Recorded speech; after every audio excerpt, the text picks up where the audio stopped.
Perkenalkan, nama saya Madari Juliantara, NIM 2019-023-0031. Di sini saya akan menjelaskan sedikit mengenai motor induksi satu fas.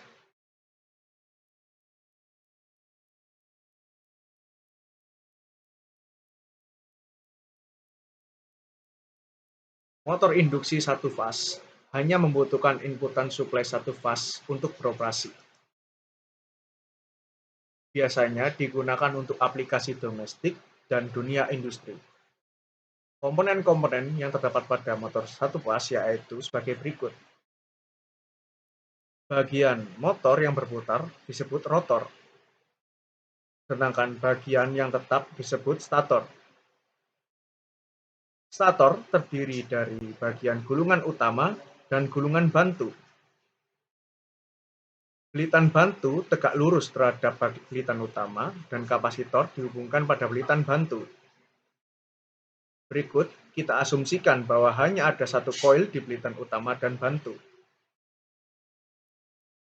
Dengan asumsi tidak ada arus yang mengalir melalui belitan bantu, arus bolak-balik mengalir melalui belitan utama akan menghasilkan medan magnet. Pengoperasian motor induksi satu fas sangat sederhana. Rotor yang berputar dalam medan magnet seperti ada sesuatu yang tertarik. Rotor akan terus berputar dalam arah yang sama. Alasannya adalah sebagai berikut, yaitu mengapa medan magnet yang berdenyut adalah jumlah dari dua medan magnet yang berputar berlawanan. Konsep tersebut biasanya disebut dengan teori medan putar ganda.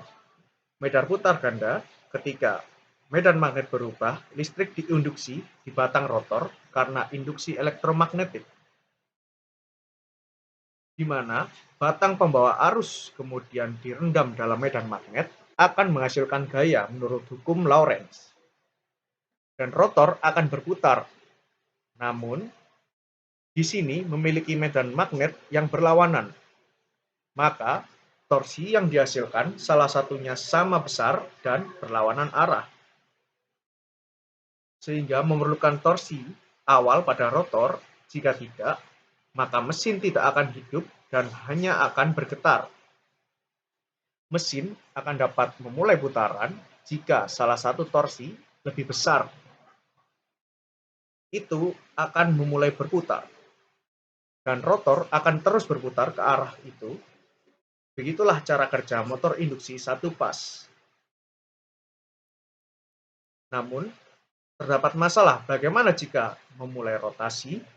Solusinya adalah kita dapat membatalkan salah satu bidang yang berputar, maka kita dapat menghidupkan mesin tersebut. Dengan menghubungkan gulungan bantu ke kapasitor, kita dapat mengatasi permasalahan tersebut. Belitan bantu akan menghasilkan medan putar yang berlawanan. Salah satu akan membatalkan salah satu putar dari belitan utama dan akan menambah medan magnet yang ada ke arah yang sama. Medan putar tunggal yang berputar pada kecepatan tertentu cukup untuk menghidupkan motor dan motor akan dapat beroperasi. Setelah itu, rotor akan mencapai kecepatan yang ditentukan. Sistem akan mati dan rotor akan mempertahankan putarannya.